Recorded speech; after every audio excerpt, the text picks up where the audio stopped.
Agora, do ponto de vista do São Paulo, é isso. O São Paulo vai tentar repor um novo técnico. Fala-se de tentar convencer o Muricy a ser o treinador. Acho muito difícil.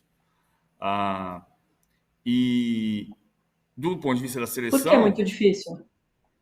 Porque o Muricy tem um problema de saúde, né? O Muricy deixou de ser técnico não porque não goste de jogar, de ser técnico. Ele vai ficar tentado por voltar a ser treinador. Mas ele tem um problema de saúde. Bom, daqui a pouco a gente fala de seleção. Do ponto de vista da seleção. Você acha possível, Hernando? Não, não é possível, e eu vou trazer aqui uma informação para vocês. Nessa renovação de contrato do Muricy, que foi anunciada essa renovação do Rui Costa, Muricy e Milton Cruz, auxiliar, existe uma cláusula no contrato que diz que o Muricy não assume como técnico nem de forma interina. Então ele está protegido por contrato, ou melhor, ele está assim, o contrato diz que o Muricy não pode assumir, exatamente nessa questão que o PVC falou. Por mais que ele fique tentado, aquela coisa toda, que ele gosta muito dessa função, viveu disso a vida inteira, existe ali um contrato que diz que ele não assume nem interinamente. Então, é claro que o contrato você pode mudar a cláusula, isso é tranquilo, mas essa cláusula já é colocada exatamente para você não ter essa possibilidade, porque o Muricy, desde que assumiu como coordenador técnico, ele fez apenas uma viagem, que foi a viagem para a final do Maracanã da Copa do Brasil, e era uma ponte aérea, 45 minutos. O Muricy não viaja pela questão de saúde, ele não vai com o time. Imagina você ter uma Libertadores, você vai para Cochabamba, você vai para altitude, você vai para Venezuela, com o Muricy tendo esse problema de saúde. Tem arritmia, tem a questão da diverticulite, então não é simples assim, não é simplesmente, vamos lá, oba, vem cá, Muricy. É um tema muito complexo, essa questão do Muricy ser treinador. Me garantem que ele não vai ser o treinador. Boa. Tá um debate... Desculpa, vai lá. Quase uma cláusula médica, Domi. Desculpa. Boa. Tá um debate aqui no nosso chat sobre se o PVC tá azul ou tá verde. Estou quase mudando a nossa enquete. O Isaac disse que tá verde, o Reinaldo Júnior disse que tá azul. O Blumen. Eu acho que ele tá assim por causa do número baixíssimo de likes. Como diz, bem lembrado aqui, o Alexandre Gomes Brito, que tá sempre com a gente. Obrigado. Cadê os likes, pessoal? É assim que vocês deixam o PVC. Azul esverdeado. É por causa das Agora, tem verde. Tem uns... Ô, PVC, não estraga o número de likes aqui. Poxa, todo mundo sabe que é por causa do número de likes. Poxa. Tem um superchat aqui para você, PVC, do Guilherme Moraes, muito obrigada. Ele pergunta aqui, por que o São Paulo de hoje não atrai Caixinha e Vojvoda? Eu acho que o futebol brasileiro de hoje tem uma diferença que a gente tratou muito semana passada, que é o fortalecimento dos clubes médios. E então eles estão protegidos por contratos bem feitos, remunerações altas para os seus treinadores. Então não se trata de não querer trabalhar no São Paulo ou querer trabalhar no São Paulo. Trata-se de ter compromisso com clubes que pagam em dia bem e que têm projetos sólidos. Então o Caixinha está muito bem instalado em Bragança Paulista e o Vojvoda no Fortaleza. E acha também... que o Vojvoda... Vai lá, Renan. Tem também essa questão que é projeto, né? O Caixinha tem um projeto no Red Bull Bragantino. Recentemente renovou o contrato quando teve aquele movimento de bastidor, se o Abel sair, o Caixinha é o nome favorito e tal, no Palmeiras, né? Então, tem um projeto para o Caixinha no Red Bull Bragantino. Foi estendido o contrato dele até o fim de 2025. E no Fortaleza, eu estive com o Vojvoda, fiz uma entrevista com ele antes da final da Sul-Americana, e o Vojvoda tinha muita dúvida se permaneceria nessa temporada no Fortaleza. Mesmo com a derrota, mesmo com a segunda colocação na Copa Sul-Americana, o presidente Marcelo Paz garantiu ao Vojvoda que teria um time forte, que teria reforços e tudo mais, para disputar um Brasileirão e uma Copa do Brasil, por exemplo, no Nordeste também. E aí o Vojvoda deu a palavra para o presidente Marcelo Paz, falou, não, eu vou contigo nesse projeto até o fim.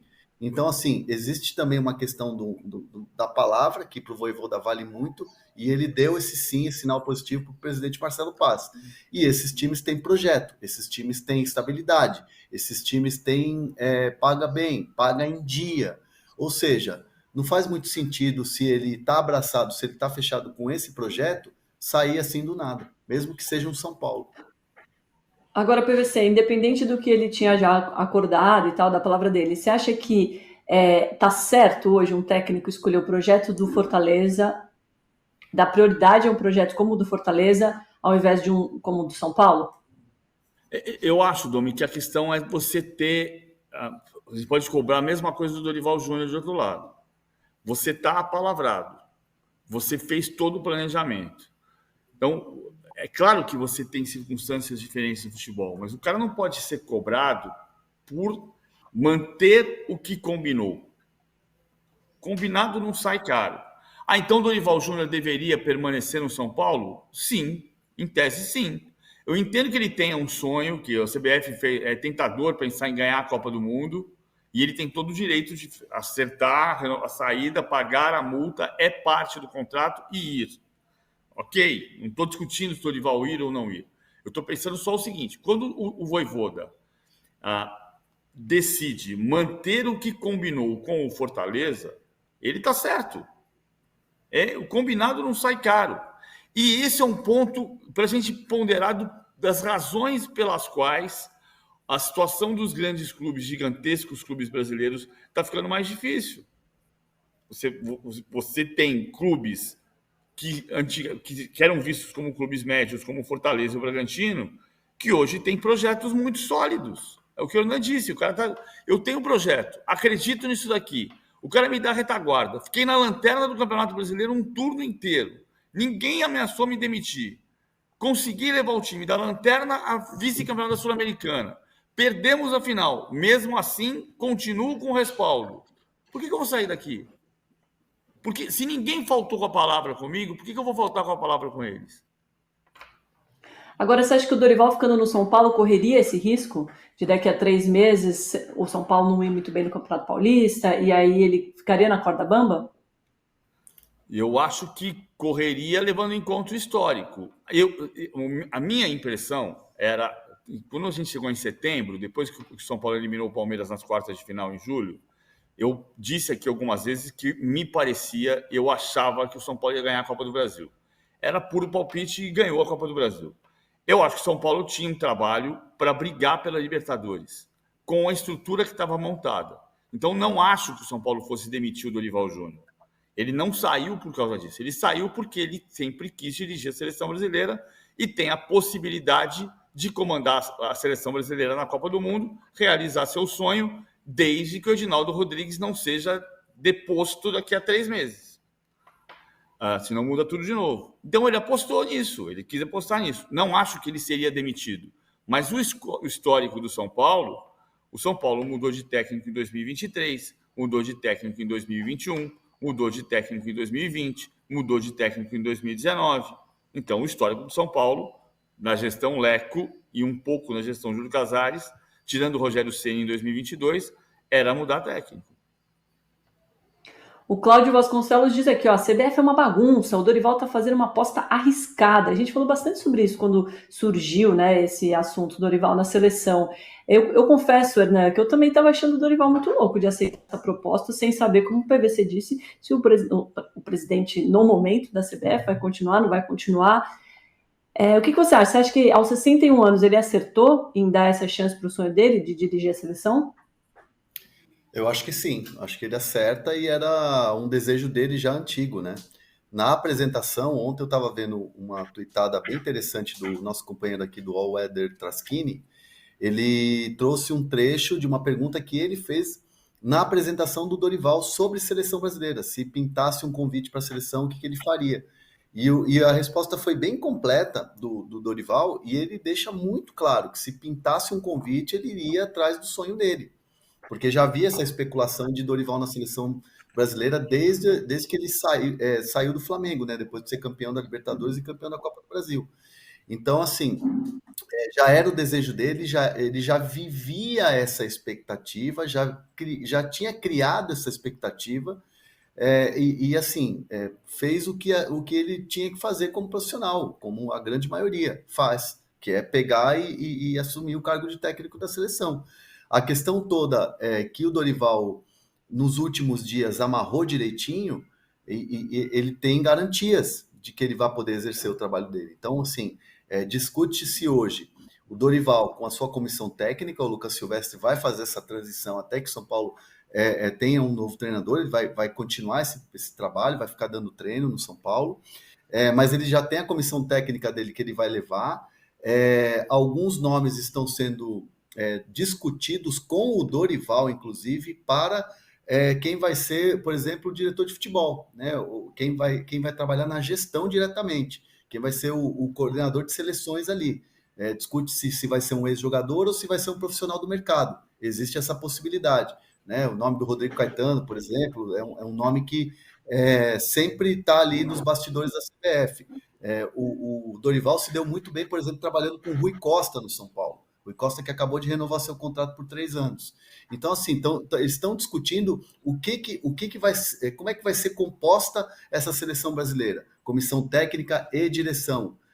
Então, assim, o Dorival tem garantias de que, independentemente do que aconteça com o presidente, o trabalho dele vai seguir até a Copa do Mundo. Então, por isso ele aceitou com segurança. Boa, antes da gente avaliar a nossa enquete aqui, sim ou não, se o Dorival é um bom nome para a seleção, como vai ficar a seleção agora com ele, queria falar só dos nomes que estão surgindo aqui no nosso chat como novo treinador de São Paulo. O Marco Montenegro fala aqui do Abel Braga, o Bira fala de Sampaoli. E aí, PVC, qual que é o seu nome preferido para assumir o São Paulo nessa temporada?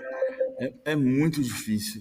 Eu já falei aqui o voto vencido hoje, que eu acho o Sampaoli um grande técnico, mas é muito difícil trabalhar com ele, especialmente nas condições atuais de dinheiro do São Paulo, porque o São Paulo vai exigir um nível de investimento gigantesco, e a relação humana, que foi o grande ganho do Dorival Júnior em relação ao trabalho do Rogério Ceni, foram as relações humanas dentro do CT.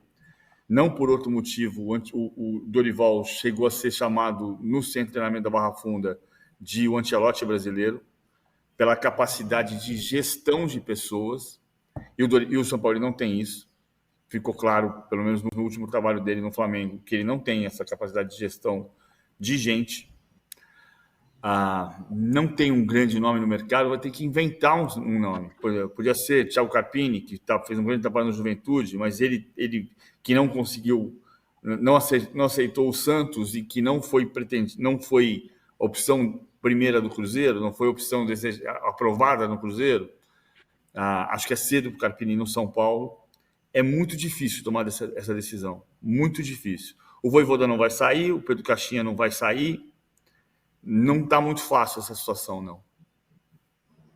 Tem muitos nomes agora, né? O Arus Arossan, Lisca, doido para o São Paulo, o César Kawabata, Nelsinho Batista, Paulo Ursão, Fernando Lázaro, João Freire, André Vilas Boas, Jonas Rien, Vitor Pereira, e aí? São nomes que vão sendo sugeridos aí pelo torcedor, mas não tem uma unanimidade assim dentro da torcida do São Paulo. Ontem, quando a gente noticiou aí o não do Vojvoda, né, o Vojvoda se esquivando a qualquer tipo de proposta, era um nome que agradava muito o torcedor nas enquetes, ali nas redes sociais. Assim, com quem eu conversei sobre Vojvoda especificamente, era muito em função do perfil dele, né? Um perfil muito parecido com o Dorival. É um cara mais sereno, um cara mais tranquilo no trato. Ele tem uma gestão muito boa de grupo no Fortaleza. O Vojvoda trabalha muito bem com gringos dentro do elenco do Fortaleza, e o São Paulo tem nas lideranças gringos, como por exemplo o Caleri, o Arboleda, né? Tem todos os jogadores que estão chegando agora, como Bobadilha, por exemplo, tem o Galopo, que vai reforçar o time nessa temporada, então ele trabalha muito bem com gringos. Então era um nome muito próximo daquilo que o São Paulo tinha com o Dorival, mas acabou que não aconteceu. Então o São Paulo está olhando muito assim o mercado, discutindo internamente, e essa semana não, hoje o São Paulo já quer ter um nome hoje. O São Paulo já quer decidir pelo menos um nome para poder atacar, porque afinal de contas tem daqui a 20 dias uma decisão contra o Palmeiras de Supercopa do Brasil e tem o início da temporada. O São Paulo quer matar isso rápido, mas ao mesmo tempo vai ter que ser bem certeiro. Quer falar, PVC? Não, tem um teste para a sociedade brasileira, né? Saber como é que a sociedade brasileira vai se comportar em relação à anulação da sentença na Suíça. Mas não, o São Paulo não cogitou o Cuca ainda. E a seleção também não, né? Pelo visto. Não, a seleção também não. Assim, o primeiro sinal é de que a sociedade não mudou de ponto de vista depois da anulação da sentença na Suíça. O São Paulo ontem, perguntado, disse que não cogitou até esse momento o nome do Cuca. Mas é um aperto que pode acontecer de você começar a pensar onde é que está o treinador. Você vê como tem uma questão de outro lado, que o tempo faz toda a diferença, né? O Atlético Paranaense contratou o Osório, que era um nome que, para voltar ao São Paulo, possivelmente, o Osório só saiu do São Paulo para assumir a seleção mexicana, pelo mesmo sonho de dirigir uma seleção numa Copa do Mundo. E o Osório estava no mercado até quinta-feira da semana passada.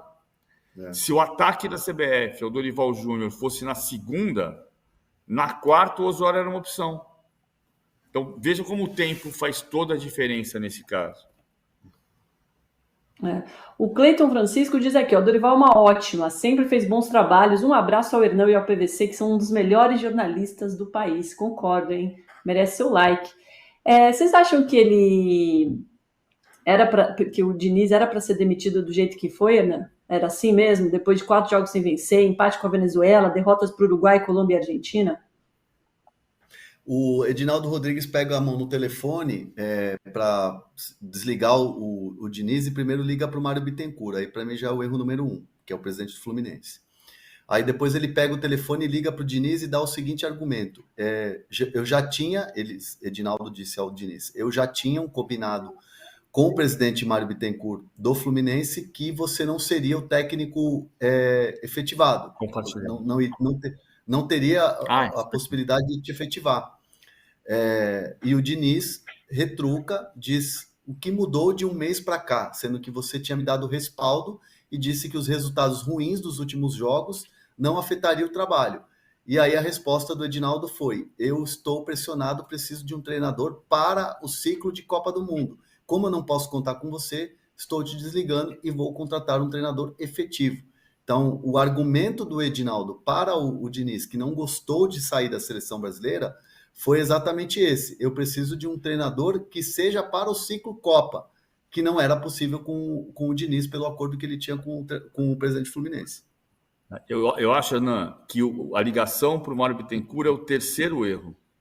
Porque o primeiro erro é vazar a informação de que ele está atrás do Dorival Júnior e do Felipe Luiz.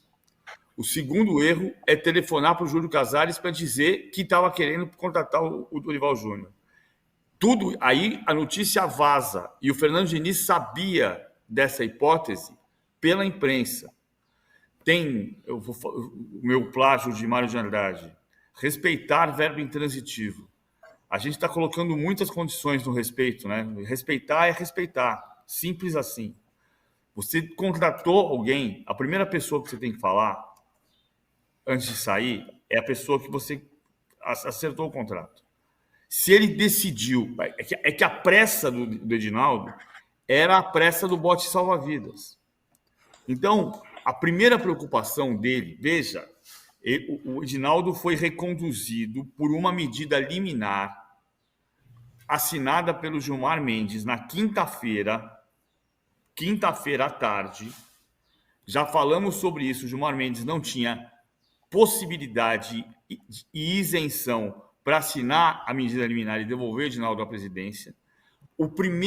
A primeira coisa que o Edinaldo faz é vazar a informação de que ele queria Dorival Júnior e Felipe Luiz na comissão técnica da seleção. Ou seja, a primeira providência do novo velho presidente foi fazer com que o Brasil mudasse de assunto. Por isso ele não passou a mão no telefone e fez o que devia fazer, que é dizer o seguinte: Fernando, eu preciso de uma reunião com você hoje, urgente. Como é que está a sua agenda? Aí eu estou nos Estados Unidos, estou pegando um avião para ir falar com você. Eu estou no Rio de Janeiro, você pode jantar comigo hoje?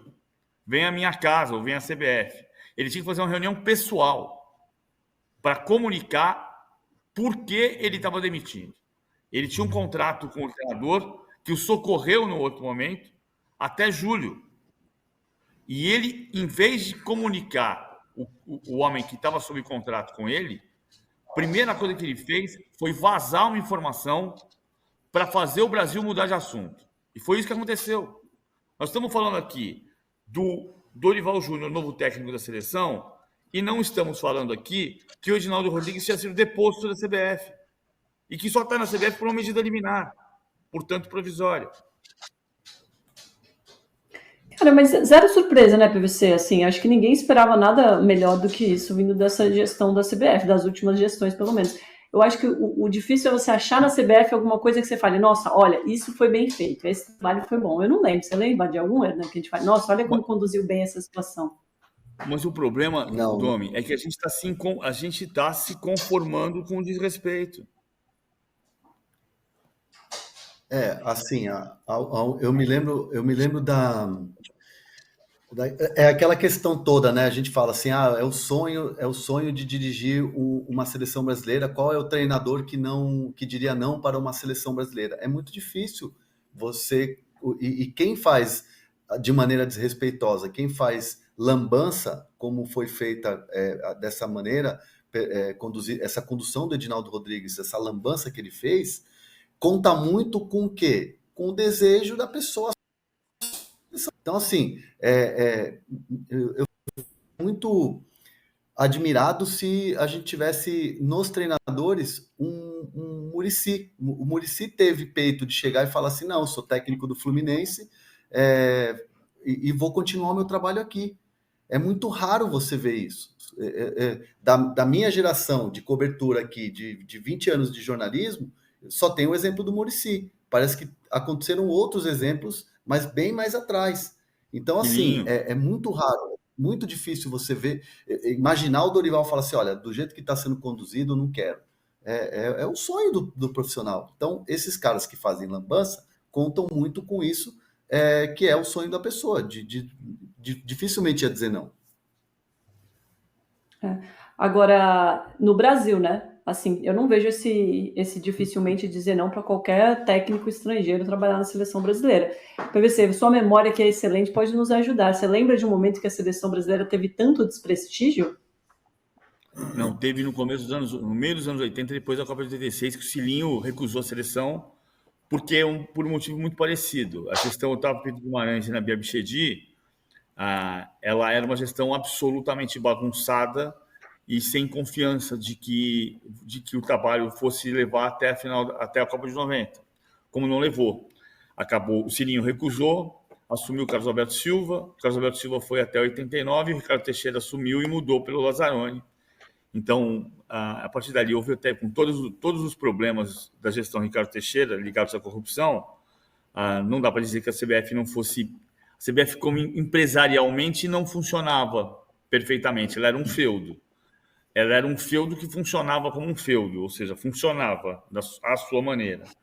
Ela evoluiu como empresa e depois voltou tudo para trás com o Edinaldo. Então, a gente está numa gestão muito parecida com 87, 88, quando, no meio da Assembleia Nacional Constituinte, se falava no Centrão, no Congresso Nacional. E dessa vez, quem quase decidiu a eleição da CBF, que haveria, se não fosse eliminado o Gilmar Mendes, seria o Centrão no gabinete do Arthur Lira, que foi quem definiu a candidatura do Flávio Sveiter com o Gustavo Feijó.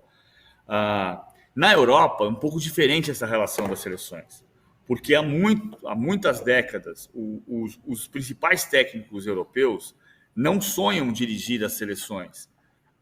A Champions League transformou isso, a velha Copa dos Campeões da Europa também. Então, se você for pegar o maior técnico inglês, não foi o técnico da seleção inglesa. O maior técnico italiano, tirando Arrigo Sacchi, em 91, que era bicampeão da Europa, nunca dirigiu a seleção da Itália. Dirigiu o Trapattoni quando já estava em fim de carreira. O melhor técnico alemão, o Klopp, não passa nem perto de dirigir a seleção da Alemanha. E em outros tempos, o do LaTeX, a exceção talvez seja a Holanda, mas a Holanda tem uma mudança de técnico a cada... A Holanda teve 8 técnicos nos últimos 8 anos. Então não é um exemplo. Porque... E mesmo assim, o melhor técnico holandês de todos os tempos, que foi o Cruyff, não foi o Rinus Michels, nunca dirigiu a seleção da Holanda. É diferente de Brasil e Argentina, onde o mercado vai atrás do melhor técnico para dirigir o time de maior prestígio no futebol internacional, e o time de maior prestígio no futebol internacional, levando em consideração que nenhum time da América do Sul disputa a Champions League, é a seleção brasileira e a seleção da Argentina. Ainda é assim, não é o clube. A visão do futebol internacional para a América do Sul está muito mais na seleção nacional do que nos clubes da Libertadores. Boa. Agora sobre a nossa enquete, o Caio Campos diz aqui, ó, o que fizeram com o Diniz foi mau caratismo, mas o Dorival é um dos melhores nomes, sem dúvida. Por enquanto, na nossa enquete, se é um bom nome para a seleção, o sim está vencendo com a grande maioria, 64%. Você é do sim ou do não, Hernan? Eu sou do com certeza. Eu acho que o Dorival, ele se assemelha muito ao que é o Tite, o que foi o Tite na seleção brasileira pelo perfil que eles têm. Aliás, eu já até falei aqui, se eu não falei, me perdoem, vou falar aqui.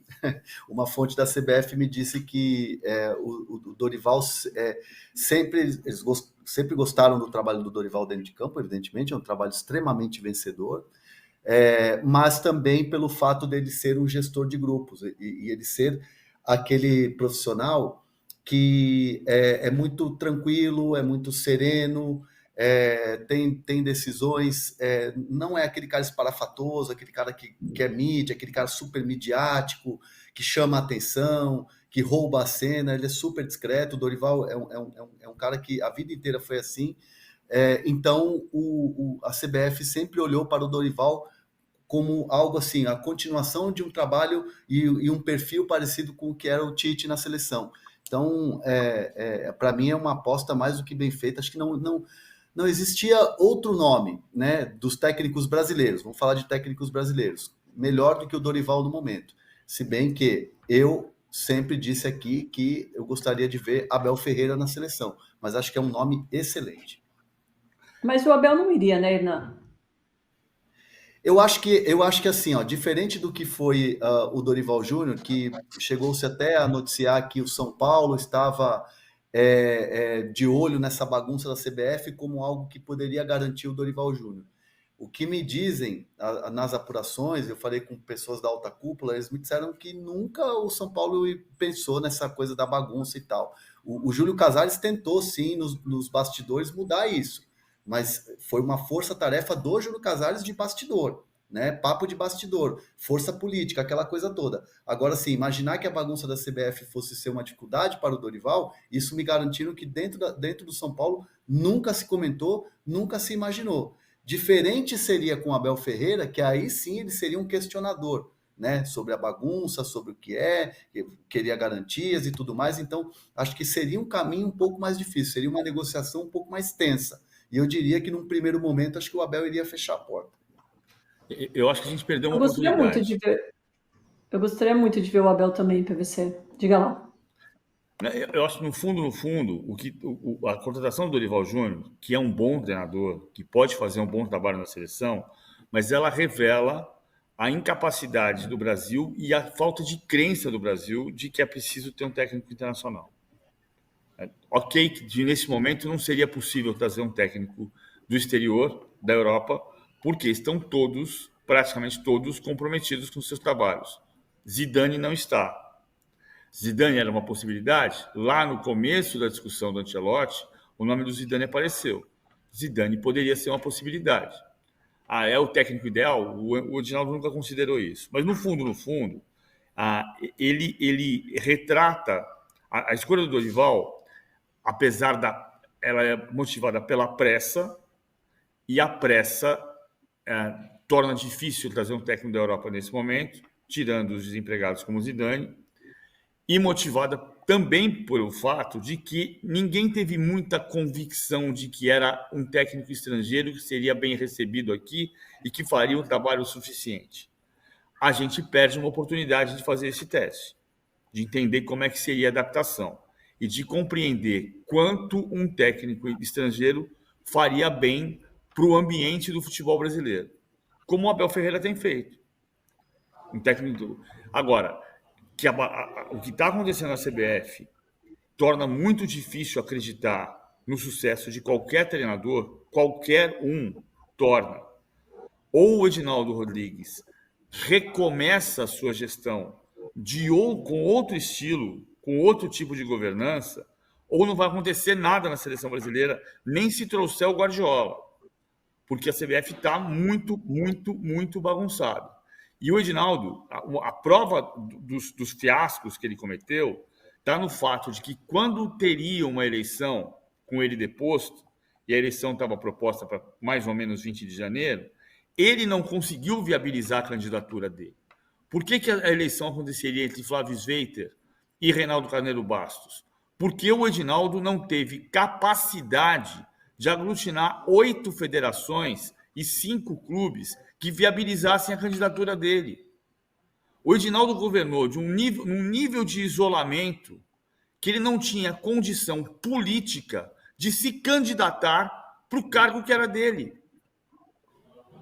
Então, ou ele recomeça esse governo, conseguindo fazer composições políticas, ninguém está querendo aqui governar junto com o Centrão, mas ou ele consegue trazer frentes de apoio, montar uma estrutura independente e profissional na seleção brasileira e uma estrutura política que permita que ele governe, ou pode trazer o Guardiola e vai ser um fracasso. A Raislan Borges diz: ninguém sabe se o Abel iria ou não, ele nunca foi convidado, parem de falar de si. Mas eu tô com a IF Mídia, não foi convidado porque sabe que iria bater de frente com as bagunças da liderança da CBF. Eu acho que por isso que nem convidaram, porque eles têm consciência, né, dessa baderna, não é possível. Agora, a gente, tirando toda essa bagunça da CBF, que a gente sabe como é o trabalho, tirando pouco tempo para o Diniz, mesmo assim, queria uma nota, André Hernan, para o trabalho do Diniz na seleção. Eu daria uma nota 7, e aí você vai falar, poxa, 7, mas com 3 derrotas seguidas, perdeu a primeira vez em 22 anos para o Uruguai, perdeu a primeira em casa, ainda perdeu para a Argentina em casa, com o Maracanã lotado. Eu acho que a gente tem que olhar o cenário que foi entregue para o Diniz e aquilo que ele teve de tempo para trabalhar. Foi pouquíssimo, né? E assim, o Diniz, assim, acho que talvez o primeiro erro do Diniz tenha sido fazer uma primeira convocação muito conservadora, com 70%, 80% dos jogadores que tinham acabado de perder para uma Copa do Mundo, né? Precocemente. Para mim foi precoce a saída da seleção brasileira da Copa. E não usar logo de cara.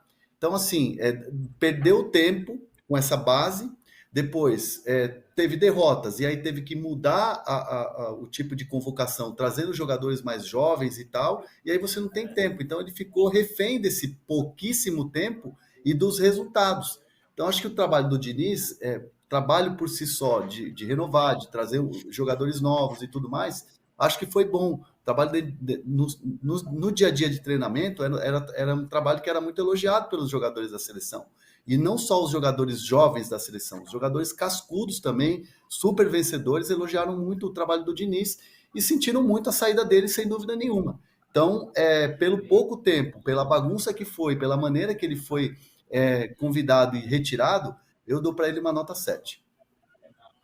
Concordam, chat? Vocês acham que 7 é uma boa nota para o trabalho do Diniz? E você, PVC, sua nota? Rapidamente, que a gente ainda vai para a prancheta, Corinthians, Arthur e muito mais, hein? Eu dou 5 por causa da bagunça, porque não foi bom. Agora, você não pode demitir um técnico da seleção brasileira em 6 jogos e achar que a culpa é do técnico.